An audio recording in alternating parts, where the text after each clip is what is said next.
First question to either all three of you. So I love what you said about automating trust, right? And when it comes to also looking for a lot of use cases where, or ways to apply this blockchain way of thinking, that some of it can be very interesting. And I noticed that a lot of the deep conversations I've had, people are trying to almost force like, oh, blockchain is best for this thing. It has to be best for this thing. It has to be best for this thing.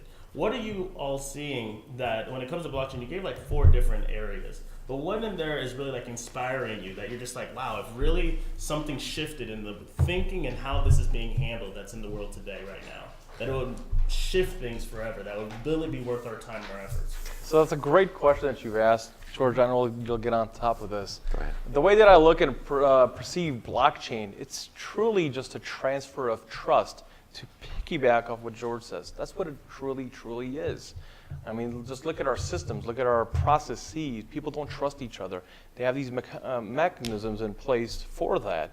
I mean, you got biometrics, you got passwords, you got all these different features. But with blockchain, that's going to be Web 3.0, in my opinion, where we are transferring trust. You see all these different industries that are going to be really take hold of it in a way where it's going to simplify our life. So ultimately, it's a transfer of trust, and what you are guys are essentially focusing on is completely right. There is a lot of confusion out there, and so it's a matter of just educating individuals out there. So, George, I think you wanted to chime in. So I take a look at the jargon that's being used right now in with Deloitte and all of the management consulting firms, and the buzzword is digital transformation, right? It's all over the place. So what I'm saying is that a lot of those companies don't really understand. They say digital transformation is a must, and this is how you do it, but they have no high-level sort of thinking method. So what I'm labeling the framework that I'm building from the bottom up and top down being automating trust, and then let's fill it in, is I've decided to make it that blockchain is a metaphor, okay? And so blockchain, digital transformation thinking method, because if you drill down beyond automating trust, how do you build trust? Well, in a group. Building consensus.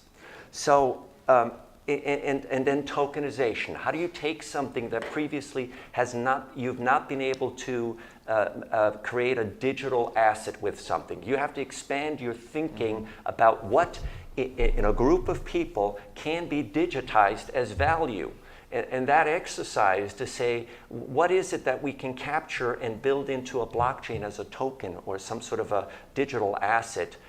Can we tokenize?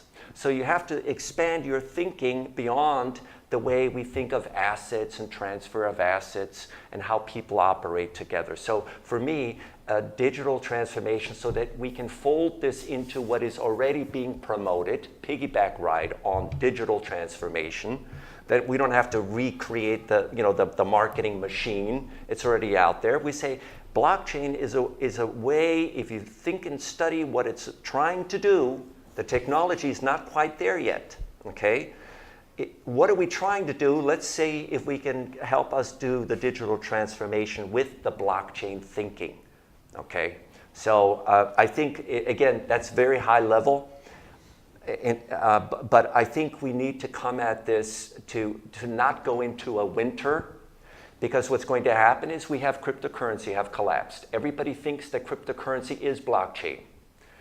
Most people have that association. I don't know what the percentage of executives are that think that way, but they don't want to touch it, okay? Well, it's interesting that you kind of point that out, because anytime there is a perceived winter, what happens?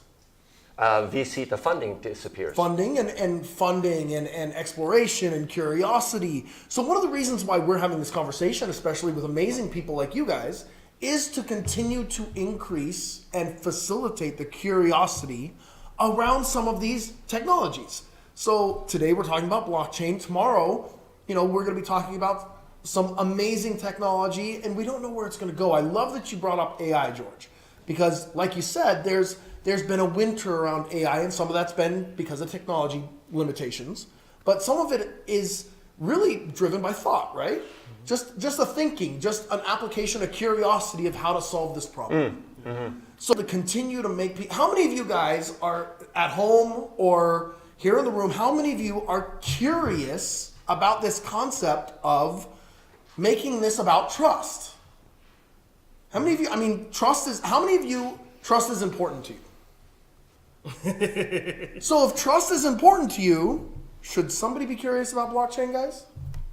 Absolutely. So I think that the paper that was written by Satoshi Nakamoto in 2007, 2008 talked about peer-to-peer transactions, but it talked about a trustless system, right? So blockchain is based on a trustless system where you have consensus of people or companies or computers that say, hey, listen, this person actually has this value, right? We can verify this value, and this person over here can receive this value, and then we have computers, right? We have different computers that solve an algorithm. That's what the blockchain is. And you get your 6 confirmations, and they say, okay, that transformation from one wallet to the other is complete. So being in banking, I'm going like, wow, this is the greatest thing in the world, right? Because what you can do is you can move transactions, you can move them at the speed of light. We built a wallet on the Stellar.org network, if you guys are familiar with that. Stellar is one of the top cryptocurrencies. And we were moving money from one country to the other within 10 minutes, right? From bank to bank within a couple of minutes. Didn't have to go through the Swift system, didn't have to go through 6 banks. It could go from one bank to the other bank, and boom, there it was. And we can verify it. So if you know anything about the blockchain, and you go to, say, for example, etherscan.io, etherscan.io, that's where you can see transactions that are actually moving on the Ethereum blockchain, right? So if I'm sending Ether from me to Quentin, right, we can go on etherscan.io and we can actually see that transaction and the value of that transaction moving in real time. Let me ask you a question. Can you do that with your bank? Well, that's the question, because how often is money associated with a lack of trust? That's the point. So George says it's automating trust, but it's a lack of trust that is the driving force behind blockchain. So that's the problem, and that's the solution. Yeah. And so from a regulatory standpoint of view, so I'll be speaking at a regulatory conference at the end of January in Washington, D.C., right?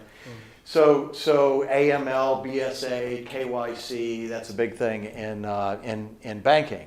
So you want to know who your customer is, right? You want to know who your customer is, and you can give them a cryptographic hash, you can give them an identity, right? So, and then you can track that identity. But the great thing about blockchain is that if you put banking on the blockchain, it's easily auditable. So that means that if you're a regulator and you want to go in and you want to audit a banking or a financial institution, you can go in and do it at light speed because you can see all of the transactions because they're all on the blockchain. And you associate those people, right? You associate those people in those transactions. And so once that starts to happen in the next 3, 4, 5 years, it's just really going to be an incredible. Okay, so wait a second, Tim. Hold on a second. So, you've been in finance for how long? Finance, 30 some odd. 30 some odd years. Now, why is this scary to some people, to some companies? Why is it that? Well, why is transparency scary?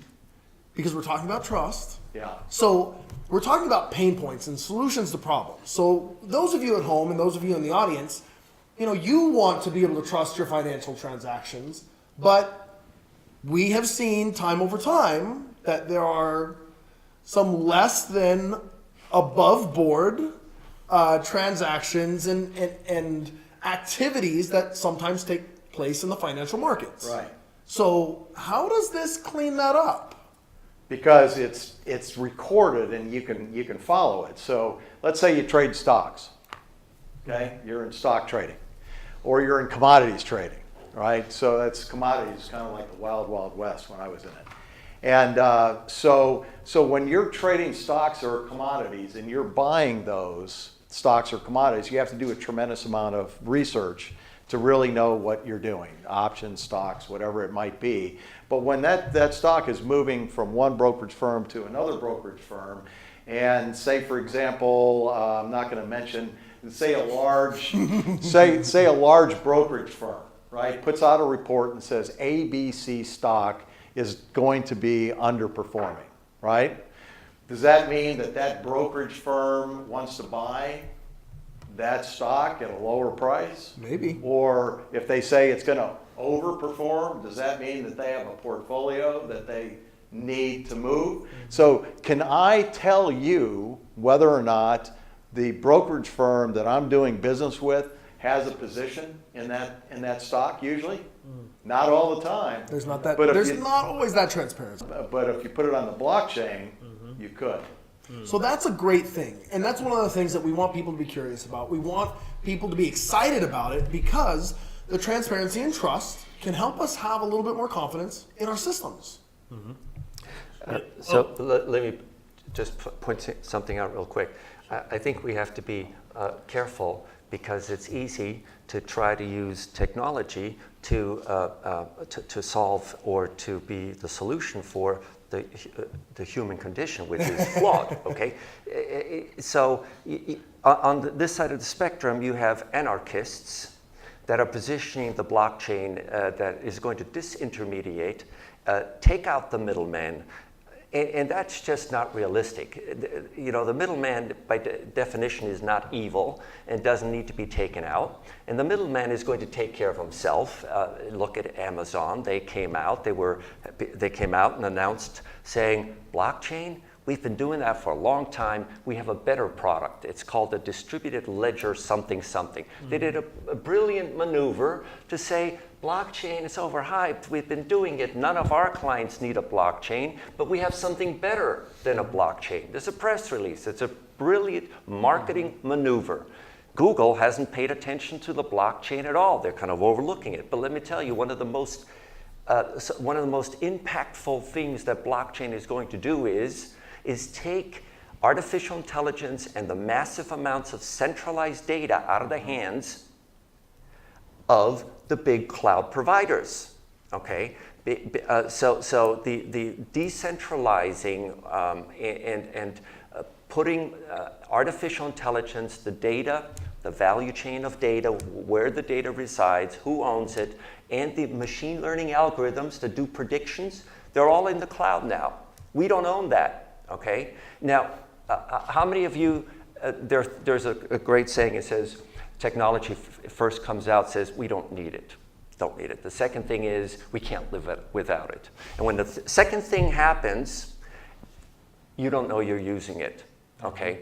I know there's still a lot of hype about AI, this, that, and the other, but you will not believe how pervasive AI is. I got a notification on my Android phone saying you have a neural network running on your system now. Okay, so my point is, I think we have to keep things in perspective. The middleman is not going to step out of the way. It's not going to solve all of our problems. It never has, and it won't. And it's going to take a long time for this technology to establish itself to automate trust.